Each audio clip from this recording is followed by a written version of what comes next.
Good afternoon. Thank you for attending the CLE course on the Oregon Department of Energy's new Biennial Energy Report, sponsored by the Oregon State Bar Sustainable Futures section. The Sustainable Futures section was formed in 2009 and is the first state bar association of its kind devoted to exploring the role of law and the legal profession in protecting the rights and opportunities of future generations. We have a great program today, but before we get started, I want to remind and invite everyone to join us for the Volunteer Planting Day tomorrow at the Wilkes Creek Headwaters in Northeast Portland. We will be planting hundreds of native shrubs and wildflowers to restore and protect the Columbia Slough watershed. All Oregon attorneys and their families are welcome to come plant between 9:45 to 1:30. If you need additional information, you can find it on the Oregon State Bar Sustainable Futures section website, the Friends of Trees website, or send us a message on the questions. Now I want to introduce you to Mike Graney, who has been a member of the Sustainable Futures section Executive Committee since 2017. Mike served as the director of the Oregon Department of Energy between 2002 and 2009, and now works as a consultant on energy and climate change issues. Mike? Thank you, Sarah. Good morning, everyone. The Oregon Department of Energy recently issued its latest Biennial Energy Report. That report contains important information about Oregon's energy use and future energy needs. It also explains how Oregon is addressing climate change. It's my pleasure this morning to introduce our speaker, Janine Benner. Janine is the director of the Oregon Department of Energy. Janine joined the agency in 2017 as Assistant Director for Planning and Innovation. She was appointed and confirmed by the Oregon Senate as Director in February 2018. Previously, Janine served at the U.S. Department of Energy, where she was Associate Assistant Secretary in the Office of Energy Efficiency and Renewable Energy. She also served as Deputy Assistant Secretary in the Office of Congressional and Intergovernmental Affairs. Janine also spent 12 years working for Oregon Congressman Earl Blumenauer as Energy and Environmental Policy Advisor, Legislative Director, and Deputy Chief of Staff. When she was in that role, I had the pleasure of working with Janine often on federal energy legislation important to Oregon while I was at the Oregon DOE. Janine was always extremely helpful and knowledgeable about the issues and helped assure Congressman Blumenauer's strong support. Janine grew up in Portland and has a degree in history from Princeton University. Welcome, Janine. It's great to have you with us today. And let me just add for the audience, if you have questions, please use the Q&A in your panel. If we don't get to all the questions today, there will be also information at the end of the presentation by Janine about follow-up contact and how you can get more information. Janine, welcome. Thanks, Mike. It's really great to be here. Nice to see you again. And I also fondly remember every time you came to Washington, D.C. to talk about Oregon and energy, and we're always a great resource. So I model my trips to D.C. off of what I learned from you. But it's really great to be here, and I really appreciate folks spending their lunch hour talking with me about my favorite topic, which is energy in Oregon. So I just want to confirm that folks can see my slides. Looks good. And I want to make sure the slide advanced and you're looking at our mission, right? Yep. Okay, perfect. So before we jump into the energy stuff, I wanted to just introduce you to the Oregon Department of Energy. So Mike knows this well, although the Oregon Department of Energy has changed a bit since 2009. On this slide, you'll see our mission and the 5 main focus areas of our work. And today I'll be sharing some data and analysis from our hot off the presses Biennial Energy Report. So we publish that report every 2 years. We've done that since 2018, and it's chock full of interesting and emerging energy topics. We develop it so that Oregonians and state leaders can use the information and analysis to make informed decisions about energy. And the report is really emblematic of several of the bullets that you see on this slide under what we do. So it's a central place for Oregon's energy data, information, and analysis, and it can be used for energy education, technical assistance, and also helping to find solutions to Oregon's energy challenges. So for those of you who are less familiar with our agency, here's a quick overview. We have 5 main divisions, plus the director's office, and these divisions lead the work to achieve ODO's mission, including safety and emergency preparedness, energy planning and innovation, siting of energy facilities in the state, and incentives and grants to support renewable energy resilience and energy efficiency projects in Oregon's homes, public buildings, and businesses. And the gray boxes around the edge represent the boards and advisory committees that we support and engage with. So today I'm going to walk you through Oregon's current energy landscape, talk about where we want to be and some challenges we face in getting there, and also some ways that we can and already are making progress toward our goals. And I'll be using information from the 2024 Biennial Energy Report throughout this presentation to really tell the story.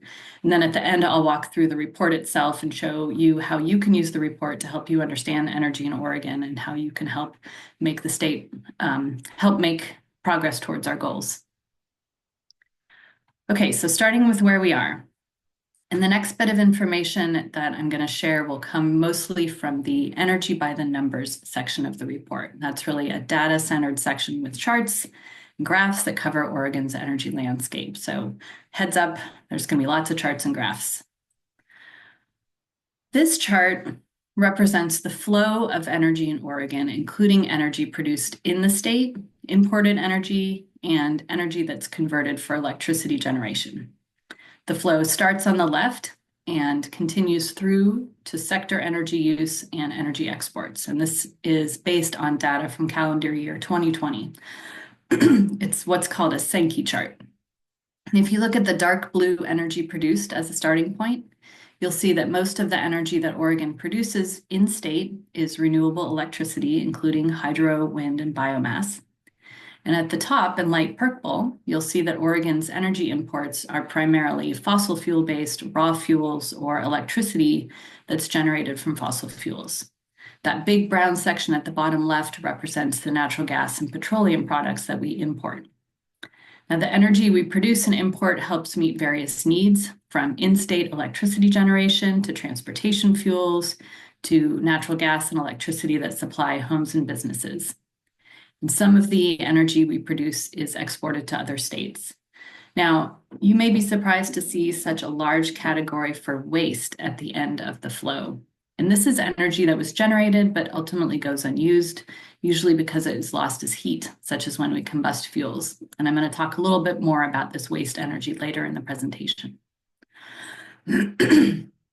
So here we compare Oregon's energy consumption by the sources of the energy, which are electricity, transportation fuels, and direct use fuels like natural gas and propane. And the chart on the right shows consumption by the end use sector, namely where is energy used in residential or commercial buildings to support Oregon industry or by transportation vehicles. Transportation is the largest share of energy use in both pies. And industrial energy use is the next largest slice of the sector pie. This includes Oregon industries like microchip fabrication, as well as emerging high energy users like data centers that support cloud services like data storage, movie streaming, and increasingly artificial intelligence computing. The charts on this slide show the sources of electricity generation that supply the electricity that Oregonians use. So our electricity comes from a diverse set of generation resources, including hydropower, natural gas, nuclear, and renewables like wind and solar. And we use electricity that is produced in state and electricity that's exported from other states. Imported from other Western states. So the bubble chart on the left shows Oregon's electricity resource mix in 2022. You can see hydropower, which is shown in teal, continues to provide the largest portion of Oregon's electricity.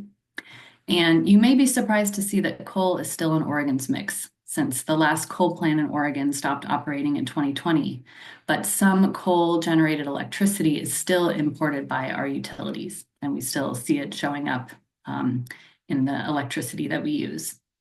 Now, Oregon's 2015 coal to clean bill set an end date for all coal generation. So after 2030, most, if not all, of that coal bubble will be gone from the state's mix. And in 2021, the Oregon legislature passed HB 2021, which set decarbonization targets for Oregon's largest utilities. So again, we anticipate that renewable resources like wind and solar will continue growing as PGE and Pacific Power are working to achieve the 100% clean electricity goal by 2040. The bar chart on the right shows how the resource mix changed year to year from 2012 through 2022.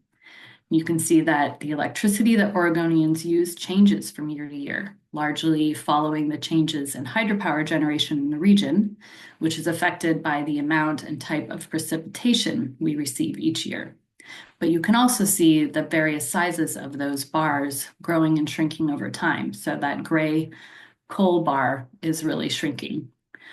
And if you're curious about the large brown bubble and the brown portion of that bar for 2022, this is what we called unspecified market purchases, and it represents utility purchases of electricity through open markets. So these market purchases are often made shortly before the energy is used, and therefore the source of the generation is not something that we collect. So don't get too excited about the coal bar shrinking so much on the right, because some of that brown bar is also coal. Now, we used to be able to break it out by resource, which is why you don't see the brown bar in previous years. But we had to change that practice for 2022 and beyond due to the evolving energy markets and the way that our partner agencies collect information. And there's more information on that methodology change in the report if you're curious. So we're just talking about electricity. Now we're going to talk about direct use fuels, which includes fuel oil and natural gas used to heat homes and commercial spaces, fuels for other residential purposes like natural gas stoves or solar thermal heating, and also fuels used directly in industrial processes. So this chart shows the breakdown of the types of direct use fuels that Oregonians consumed in 2022. You can see over a half is natural gas, followed by biomass at almost a quarter of the fuels used. This chart shows those same direct fuels used over time. You can see heating oil, which is shown in orange, and other petroleum products like kerosene were once prevalent in Oregon homes and businesses, but those have steadily declined since 1972, and they were replaced by less expensive and cleaner burning natural gas shown in maroon. Biomass is also a renewable source of energy whose use was growing in the 1980s, but which has declined a bit as natural gas has increased. Okay, so now we're moving on to transportation fuels that we use in Oregon. Nearly 90% of Oregon's transportation fuel use is petroleum-based in the form of gasoline, diesel, and jet fuel. Renewable fuels like biodiesel and ethanol, which are typically blended into gas and diesel, comprise nearly 7% of transportation fuels. And electricity, though right now only 0.3% of transportation fuels, is expected to increase in the future as more Oregonians drive electric vehicles.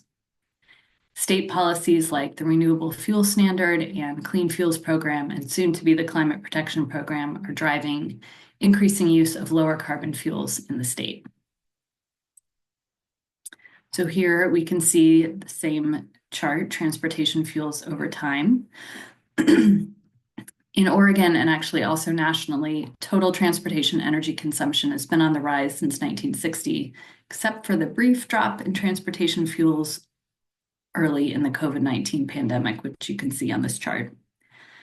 Petroleum product consumption has steadily increased over time, and it still dominates transportation fuel use in Oregon, and that's shown in the top yellow and purple lines. Oregon imports nearly all of the transportation fuels that we consume. We only have about 1.6% of what we consume that we produce in state.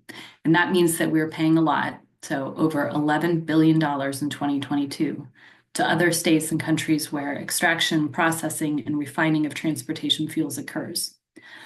It's hard to see electricity at the bottom, but it's there and it's growing, and that's in the dark teal. And in fact, this week we just celebrated reaching over 100,000 registered electric vehicles on on Oregon roads. Okay, so we just talked about the energy that Oregonians use. And that, as I mentioned, can be produced anywhere. So now we're going to talk about what energy is produced in Oregon. And that's what this pie shows. So in Oregon, nearly half of the energy we produce is hydropower. It's followed by wood and wind. So where is this energy produced? This map is a snapshot of energy production facilities in the West and in Oregon. And these facilities are owned directly by utilities and also by third parties who contract with utilities to provide electricity to Oregon consumers. And those third parties can also sell their electricity on the open market. Note that the color of the circles corresponds to the resource used to generate electricity, and that legend is in the top right. And that size of the circle is in relation to the generation capacity, not the actual size of that facility on the landscape. The zoomed out map shows various electricity generation sources in the geographic region known as the Western Interconnection. So in theory, the electricity consumed in Oregon could be produced anywhere in the Western US and Canada that's connected by the grid. And electricity produced in Oregon could provide electricity anywhere across the same region. So this is that same pie chart over time, and you can see again that hydropower at the bottom is the, at the top is the primary producer. And you can notice how it fluctuates year to year depending on winter precipitation. The second biggest resource in Oregon is natural gas. Even though we don't produce natural gas in Oregon, we import it and use it to generate electricity here, so it shows up in the electricity generation chart. Now, Oregon is not building any new gas plants since the legislature prohibited the siting of more plants by the state when they passed HB 2021. Wind-generated electricity ranks third, and solar energy is growing as well. And note that coal generation, shown in gray, disappeared in 2020 after PGE shut down their coal plant in Boardman. This slide focuses specifically on renewable electricity generation in Oregon, and you can see how much it's grown just over the past 12 years since Mike Rainey left. No connection, I'm sure. In particular, you can see how solar went from just 6,500 megawatt hours in 2012 to over 1.5 million megawatt hours in 2022. And wind also showed an increase of about 2 million megawatt hours. So this increasing level of renewable resources has implications for the power grid because, as I'm sure you know, resources like solar and wind are variable, which means they don't produce power all the time. So while they're a great resource, they create a bit of a challenge for power grid operators to balance them with other resources, with batteries and with load flexibility to ensure that continuous power needs are met.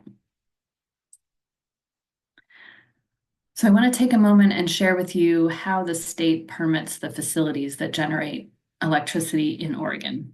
Now, the permitting is done by the Energy Facility Siting Council, which is a 7-member volunteer council appointed by the governor and confirmed by the Senate. And FSEC is staffed by the Oregon Department of Energy.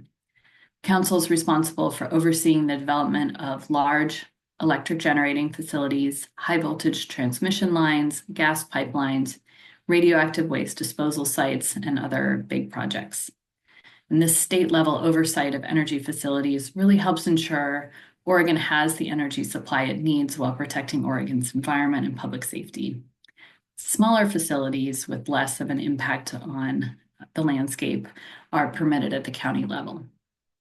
So here you can see a snapshot of the large renewable electricity projects under FSEC jurisdiction, totaling nearly 16,000 megawatts.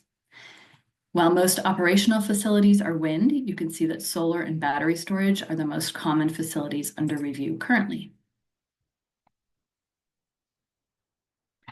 Okay, moving back to some data from the Biennial Energy Report, we track what Oregonians spend on energy. And this chart that I'm showing here covers all sectors: electricity, direct use fuels, and transportation. It shows expenditures and consumption. So what we're looking at is consumption, which is the orange line, has been fairly steady since about 1990, but expenditures are up and they fluctuate wildly. The fluctuations are mainly because of the volatility of transportation fuel costs, which are also the greatest driver of the increasing energy costs. So diving in a little closer on the year 2022, which is the most recent year for which we have data, you can see Oregonians spent $19.5 billion on energy in 2022. And that was almost $7.5 billion more than we spent on energy in 2020. And you can see where most of that money goes, which is towards petroleum. So you could see from the previous graph that transportation fuel costs are the biggest drivers of energy costs in Oregon, but the cost of electricity is also on the rise. The average price of electricity increased from 2020 to 2024, but regulation of retail rates by the Oregon Public Utility Commission and local governing boards of consumer-owned utilities has really kept retail electricity prices from being as volatile as transportation fuel costs. Since 2020, many electric utility customers have seen further rate increases or are facing proposed rate increases, and I'm going to cover that more in depth in a later slide. But news isn't all bad. You can see Oregon's average residential rate actually remains below the national average. These high energy costs can be a significant concern for many Oregonians, and you can see that many of us, especially in rural parts of the state, have a high energy burden. So households spending more than 6% of their income on energy is considered energy burdened, and those spending more than 10% are considered severely energy burdened. The number of highly or severely energy burdened households in Oregon increased by more than 100,000 between 2020 and 2022. In 2022, almost 500,000 households, or over 28% of homes across Oregon, are energy burdened. Okay, back to pies, looking at consumption and cost by sector. So we typically divide consumption into 4 sectors: residential, commercial, industrial, and transportation. And I like to show these 2 pies together, looking at consumption versus expenditures in 2022. And as you can see, transportation accounted for just over 1/3 of energy consumption, but well over half of energy expenditures. And that's likely due to the higher per unit cost and market volatility of transportation fuels. So this chart is similar to one I showed a few slides ago for energy expenditures, but this time it's broken out by sector. And again, you can see transportation's significant increases and fluctuation. Transportation is shown at the top in that dark blue.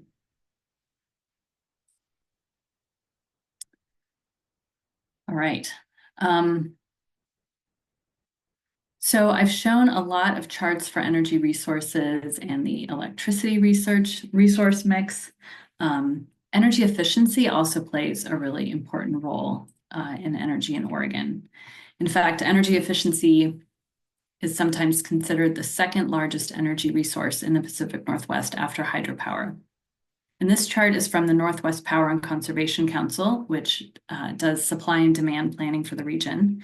And it shows how much regional energy efficiency savings over time, as well as the methods for those savings, such as BPA and utility program savings, state energy codes, federal standards, and market momentum. Now, the Power and Conservation Council's energy planning has typically concluded that the region can meet most of its future electricity needs with cost-effective energy efficiency. We haven't had to build a lot more generation in the past, but more recent analysis indicates that the rate of load growth is increasing and we may not be able to meet most of it with efficiency like we have in the past. In the next few charts, we're going to zoom back out to overall energy use. So Oregon saw an overall trend of increased energy use, which is that dark blue line from 1960 through the early 1970s, and then a sharp decline in 1989. During this time, the state shifted from reliance on fuel oil and wood to natural gas and electricity, which are more efficient. And also in the early 90s, we lost some industrial loads from the state. So you can see that while energy use has increased or remained fairly steady, the amount of energy used per capita is lower, and that's represented in the teal line. And this is really thanks in large part to the region's energy efficiency efforts that we discussed a moment ago. This is another interesting comparison where you can see that total energy consumption in orange has remained fairly steady, while Oregon's GDP and population have both increased over time. And this shows that energy efficiency efforts can effectively decouple energy consumption from economic and population growth. So now let's talk about the effects of all this energy use on the climate. These charts show greenhouse gas emissions first by sector and then by source. And again, you can see transportation, mostly from petroleum products, is the largest greenhouse gas emitting sector. I think it'll really be interesting to watch how these pies change going forward as more alternative fuels are used for transportation and as our electricity resources get cleaner through 2040. So there's a lot to look at in this chart. Sorry about that, but it shows some important data that comes from the Department of Environmental Quality. So here we can see greenhouse gas emissions over time by sector, along with lines showing our greenhouse gas emission reduction goals. And this chart includes 6 emissions categories, one for each of the sectors outlined earlier, although residential and commercial are combined here. And there's also sections for electricity and natural gas. Electricity and natural gas reflect source emissions or emissions that occur when the electricity is being generated, including from natural gas generation. The remaining categories are sector specific and include emissions by the end user. So, for example, electricity used in the house does not have any associated emissions on this chart because those are captured in the electricity sector. But the natural gas burned for heat or cooking does show up under residential and commercial. The Oregon Climate Action Commission and others use DEQ's inventory to track progress towards the state's greenhouse gas reduction goals, including goals established in legislation and by executive order. And the different goals are indicated by the horizontal lines on this graph. So as you can see, Oregon did not achieve its goal of 10% below 1990 levels by 2020, which is that top yellow line. We're ultimately aiming for that bottom pink line, which would be 80% below 1990 levels by 2050. And we didn't hit our 2020 goal. And that 2050 goal looks really hard to reach, but it might surprise you to hear that an analysis done by ODO for the Oregon Climate Action Commission found that the state has policies in place to achieve the 2035 goal, which is the teal line in the middle, if all of the adopted climate policies and programs are fully implemented as planned. I see a question in the chat. Yes, these slides, I've shared them with the team, and I think they'll be available. And all of this information is available on our website, and I'll put a link to that maybe in the Q&A after I'm done. Okay, so I talked about where we are, and the next question, of course, is where do we want to be? Well, we want to meet that 2035 emissions reduction goal and beyond, and we also want to continue to have reliable, affordable energy for Oregonians.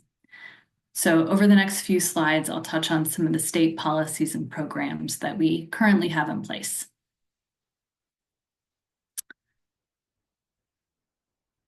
All right. So we'll just start out again with this chart that you saw a moment ago, which shows greenhouse gas emissions by sector. And I'm going to go through and talk about some of the policies we have in place to get at those sectors. Now, about 89% of emissions in Oregon come from the production and use of energy. So that's why the state has focused policymaking on the energy sector. In the transportation sector, we have some ambitious policies in place to reduce greenhouse gas emissions. For example, we have a statutory goal to have 250,000 registered zero-emission vehicles on Oregon's roads by 2025. Now, if you remember, I said we just celebrated reaching 100,000, so it's going to be a challenge to get to 250, but I think we'll be close. The state has other targets, some of which are mandatory. So by 2035, DEQ's Advanced Clean Car 2 rule requires all new vehicles sold in the state to be zero emissions.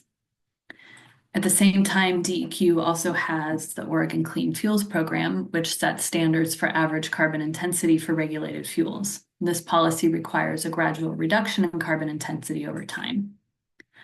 Oregon also has incentive programs to encourage alternative fuel use, like DEQ's electric vehicle rebates and support for schools making the switch to electric buses.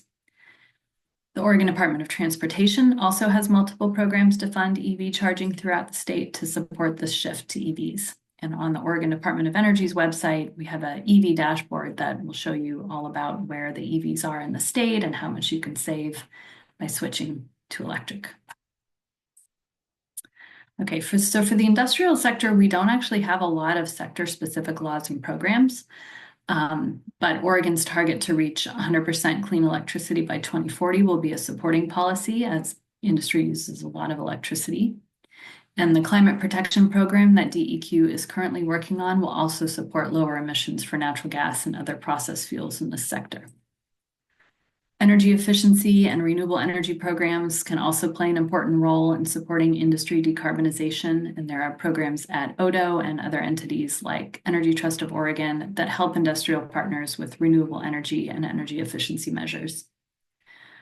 Oregon's efforts to strengthen building energy codes and performance standards will also significantly increase energy efficiency and help with emissions in the industrial sector.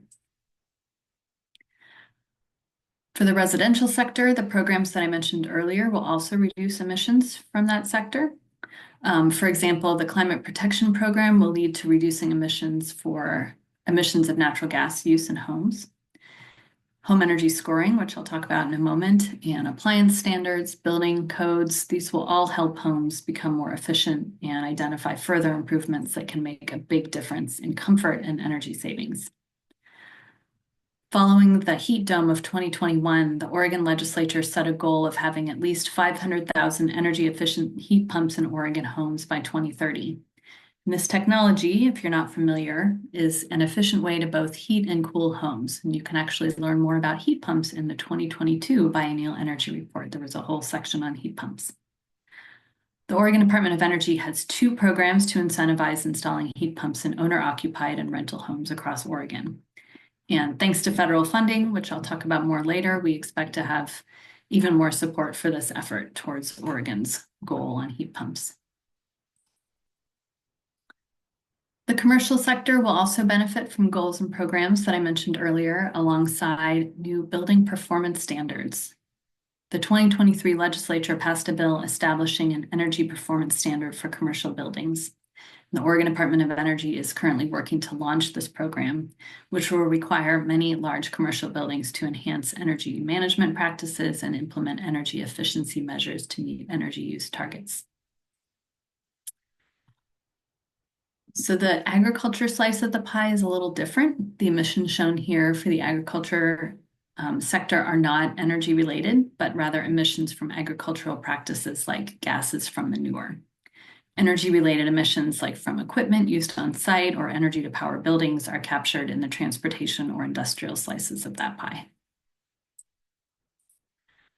So we've talked about where we want to go and the policies in place to get us there. And of course, it's not going to be easy, and we're running into some challenges, some of which were anticipated and some of which are newly emerging trends, such as increased demand for electricity around the West associated with data centers and AI.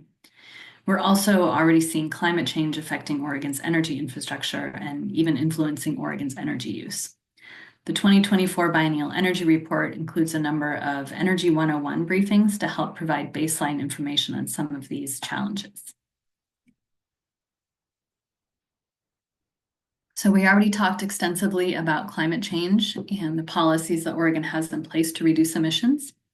But unfortunately, we're already seeing the effects of a changed climate on the state.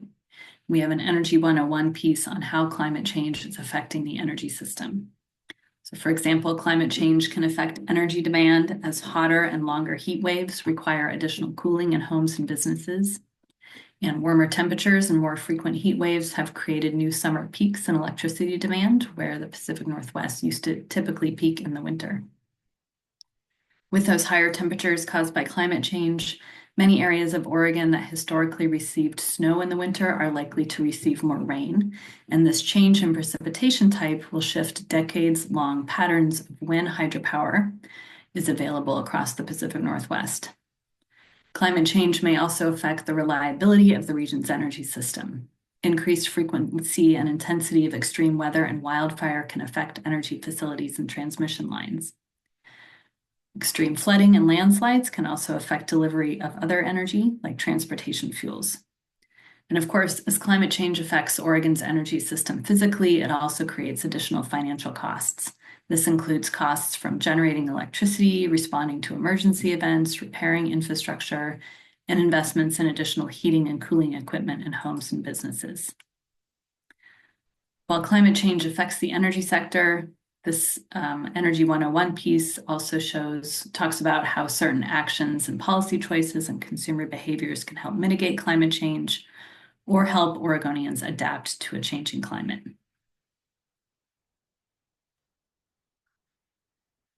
So we talked about the trend of increasing electricity costs earlier, and this Biennial Energy Report piece explores why electricity rates are going up. So of course, it all varies by utility, but there are common cost drivers affecting Oregon's utilities. One is rising power costs. So the cost of actually generating the power is getting higher. Another cost driver is ongoing infrastructure needs. And the graphic on the right on the slide shows how costs for ordinary utility equipment have increased due to inflation and supply chain cost pressures since 2019. A third common cost driver is dealing with wildfires and extreme weather, which I talked about in the previous slide. And with increasing numbers of events, the cost to mitigate and respond to these events are going up. Now, some people have questioned whether HB 2021, that 100% clean electricity bill, is the cause of increasing electricity costs. And at this time, it is not. It is not a direct driver of recent rate increases, but it may have future cost impacts for Oregon electricity ratepayers. So rising prices is a matter of statewide interest. It's also happening all around the country. And I just want to recognize there's a lot of work going on to mitigate price increases in Oregon. So for example, one active work stream at the Oregon Public Utility Commission is implementing the Energy Affordability Act of 2021, which has delivered tens of millions of dollars in relief to low-income ratepayers. And there are also numerous energy efficiency and weatherization programs that are critical to ensuring access to safe, affordable, and adequate energy services. Energy efficiency can reduce the amount that Oregon families pay for energy, even as electricity rates go up. Another challenge is increasing electricity demand. And this Biennial Energy Report 101 piece talks about peak electricity demand or peak load, which is the highest demand for electricity from all customers across a specific service area during a specified period of time. The electric grid is sized to meet the biggest peak loads anticipated over a planning horizon. So peak demand is a big driver of electricity generation and transmission investments and consequently utility rates. Now, daily peaks often occur in the evening when people return home from work and other activities and homes are more active. And annual peaks occur both in the summer and in the winter when heating or cooling is in high demand because of extremes. Many Oregon electric utilities are forecasting a sharp increase in peak demand over the next 10 years.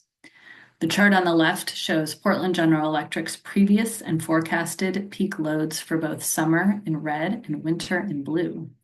And it shows that the peak load in the region was relatively steady until 2020, but it's begun to trend upward, and there's a sharp inflection expected post-2025. So utility planners look at that graph and get a little nervous. Annual peak loads are growing in part due to the increasing number of hot and cold days in the Pacific Northwest. More Oregonians are buying and using air conditioners to cool homes and businesses, and that drives those bigger peaks during the hot summer months. Peak load is also trending upward because overall load is increasing, in part due to the industrial sector growth from new chip manufacturing and data center developments. So you can see this reflected in the chart on the right, where Portland General Electric's industrial sector load growth, which is the black line, has really increased since 2013.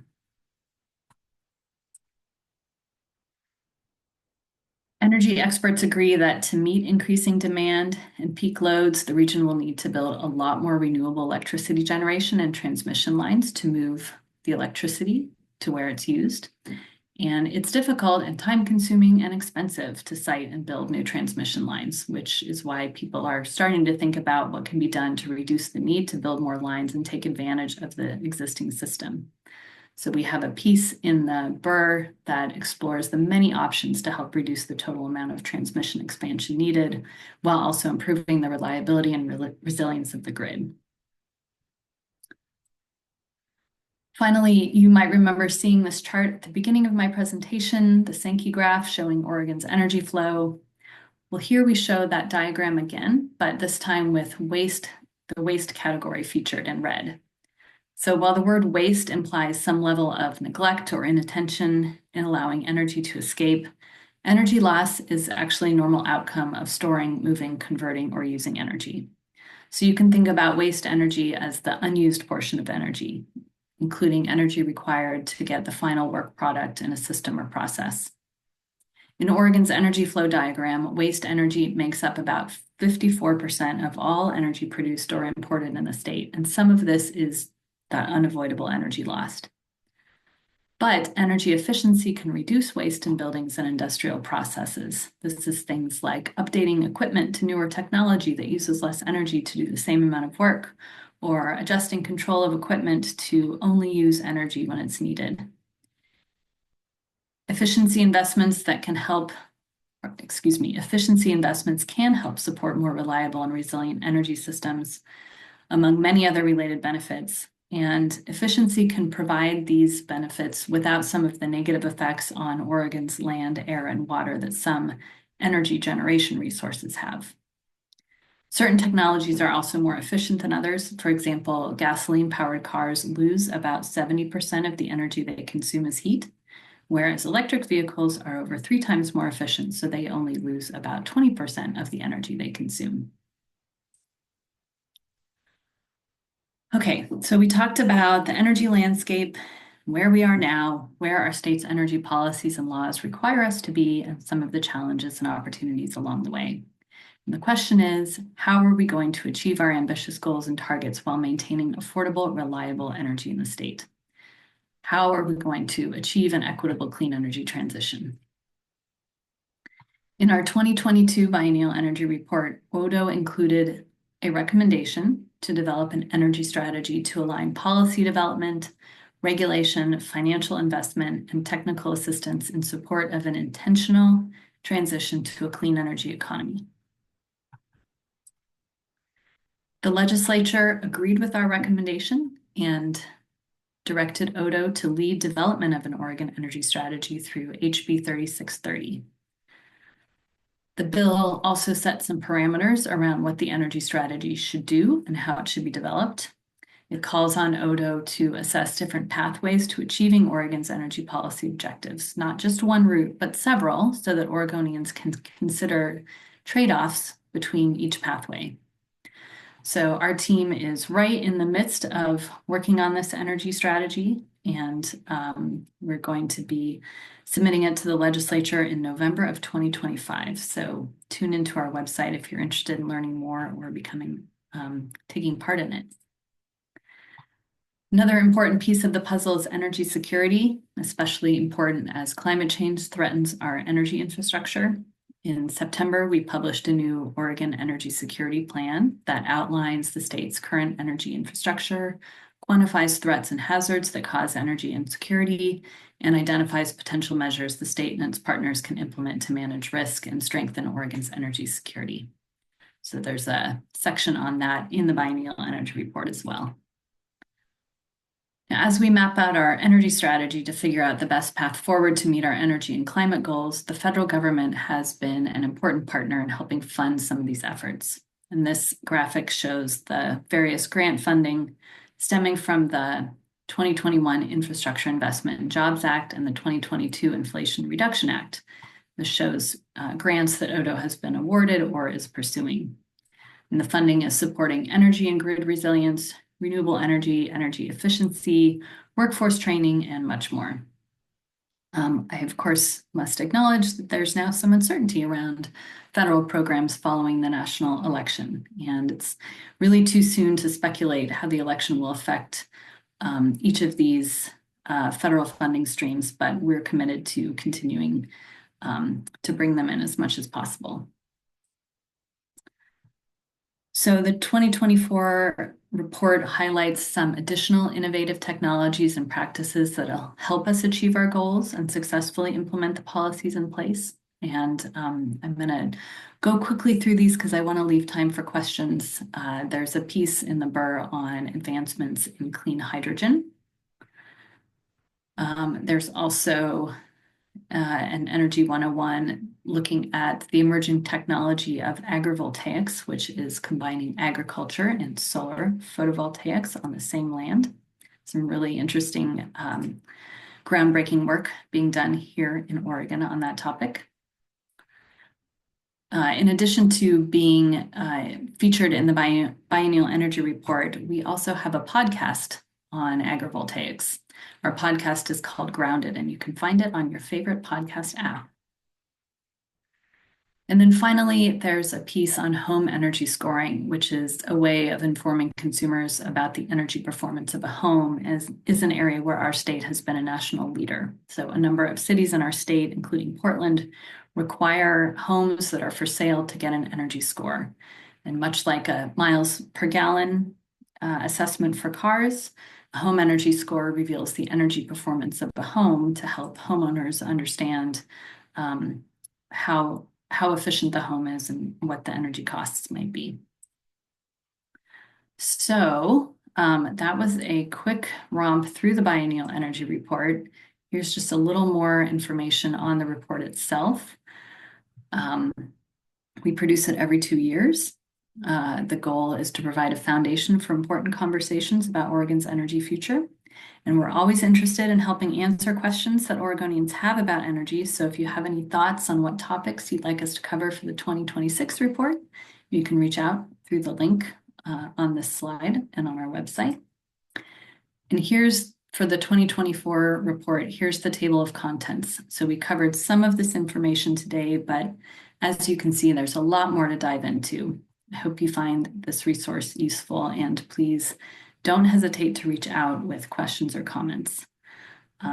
If your dream in life is to become a real energy wonk, please know that we have even more information on our website, including past reports to the legislature on zero-emission vehicles, floating offshore wind, renewable hydrogen, cooling needs, and more. And the link at the bottom of this slide, which hopefully will be shared afterwards, will get you to a helpful list. With that, I will say thanks again for the invitation. Sorry I talked so long, but we do have 10 minutes. Happy to hear comments and answer questions. Janine, thank you very much. It was a very helpful and thorough briefing. We do have a couple questions. First question is, how can we encourage or require incoming energy-intensive sources like data centers to build their own renewable energy resources rather than driving up gas use? Oh boy, what a great question. That is a question that we are asking as part of the Oregon Energy Strategy as we really look at the challenges creating by increased demands associated with AI and data centers. And right now, a lot of them are locating and working with the local utilities to provide the power they need. But there's lots of efforts to think about how they can be more of a benefit to the grid rather than just demand. And I don't have a specific answer to your question other than to say a lot of people are thinking about it. Well, we're getting a couple more questions here. Is wave energy considered hydro? Is it viewed as a promising renewable option? Wave energy is not considered hydro in the bubble charts that you saw. Hydro just refers to dams on rivers, but wave energy is a resource that has the potential to provide power in Oregon. Not in this biennial report, but I think in the 2020 or 2022 version, we had a whole section on the status of wave energy generation. In Oregon, there's some test projects happening off the coast. There's a lot of research being done at OSU and at the U.S. Department of Energy. So I'm very excited about wave energy, but it doesn't show up in Oregon's energy mix yet because it's not commercially available. Okay. Another question. Is there any effort to get rid of or phase out gasoline-powered landscaping tools such as leaf blowers? Oh my gosh, I think about that every day working from home and hearing those gas-powered leaf blowers in my yard and around.